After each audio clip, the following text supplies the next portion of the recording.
নমস্কাৰ এই ভিডিওটোৰ জৰিয়তে আপোনালোকৰ আগত এটা ভাল খবৰ লৈ আহিছো যিসকলে D.El.Ed কৰিছিল NIOS ৰ আন্ডাৰত D.El.Ed প্ৰগ্ৰামটো ক্লিয়াৰ কৰিছিল তেওঁলোকৰ এই কোৰ্সটো কিছুমানে সাৰ্টিফিকেট পাইছে আৰু কিছুমানে সাৰ্টিফিকেট এতিয়ালৈকে পোৱা নাই যিবিলাকৰ এনসি আছে তেওঁলোকে সাৰ্টিফিকেট পোৱা নাই D.El.Ed ৰ যেতিয়া NIOS ৰ আন্ডাৰত যেতিয়া অনলাইন এডমিশন স্টাৰ্ট হৈছিল সেই সময়ত হায়াৰ সেকেন্ডাৰী পাৰ্সেন্ট তেওঁলোকৰ যে 50 লাগিব সেই কথাটো মেনশন কৰা নাছিল এতিয়া এই আবেদন প্ৰক্ৰিয়া তেওঁলোকৰ সম্পূৰ্ণ হোৱাৰ পিছত এটা গাইডলাইন আহে যে তেওঁলোকৰ এছএছ ত 50% লাগিব আৰু ডিগ্ৰীটো ক্লিয়াৰ হলে তেওঁলোকৰ কোনো প্ৰবলেম নাছিল এতিয়া যিসকলৰ হায়াৰ সেকেন্ডাৰীত 50% নাছিল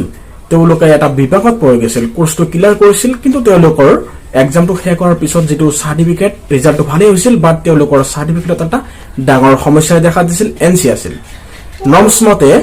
এসটি এসসি ওবিসি বিলাকৰ 5% ৰিলেক্স অৰ্থাৎ তেওঁলোকে 45% পাব লাগে আৰু জেনাৰেল ক্যাটেগৰীৰ মানুহখিনি 50% পাব লাগে এতিয়া যিবিলাকৰ 50% নাই তেওঁলোকৰ সাৰ্টিফিকেটটো NIOS ৰ অফিচৰ পৰা দিয়া নাই এতিয়া এই ক্ষেত্ৰত এটা ডাঙৰ খবৰ আহিছে আপোনালোকে ভিডিওটো শেষলৈকে চাব ভাল খবৰটো আপোনালোকক জনাম ইয়াৰ আগত আপোনালোকক জনাই থাকো যদি চেনেলটো সাবস্ক্ৰাইব কৰা নাই এতিয়া সাবস্ক্ৰাইব কৰি ৰাখিব এতিয়া হ মূল কথালৈ NIOS ৰ অধীনত এটা নোটিফিকেশন এইমাত্ৰ আহিছে আপোনালোকে যদি এনসি ক্যাটেগৰীত পৰিছে তেনেহলে আপোনালোকে সাৰ্টিফিকেট এতিয়া লাভ কৰিব পাৰিব তাৰ কাৰণে কোনো 50% ৰ দৰকাৰ নাই এইমাত্ৰ অফিচিয়েল অৰ্ডাৰ আহি গৈছে আৰু NIOS ৰ অধীনত যিসকলে D.El.Ed ক্লিয়াৰ কৰিছে তাৰ মাজতে প্ৰায় 90% এই টেটত চাকৰি পাবলৈ সক্ষম হৈছে অলপ আগতে অসমৰ অধীনত যিকেটা পোষ্ট ওলাইছিল তেওঁলোকে সেই ৰেগুলাৰ পোষ্ট বিলাকত পাই গৈছে গতিকে এইবাৰ তেওঁলোকৰ এই সাৰ্টিফিকেটটো যিসকলে লাভ কৰা নাছিল তেওঁলোকে অতি শীঘ্ৰেই আপোনালোকৰ যেটো ষ্টাডি সেন্টাৰ আছিল তাতে আপোনালোকে যোগাযোগ কৰিলে আপোনালোকে সাৰ্টিফিকেটটো পাব অফিচৰ NIOS ৰ অফিচৰ ফালৰ পৰা এটা গুৰুত্বপূৰ্ণ নোটিফিকেশন আহিছে আৰু আপোনালোকে আপোনালোকৰ মোবাইলত বা ল্যাপটপত সাৰ্চ কৰি লব NIOS D.El.Ed সাৰ্চ কৰি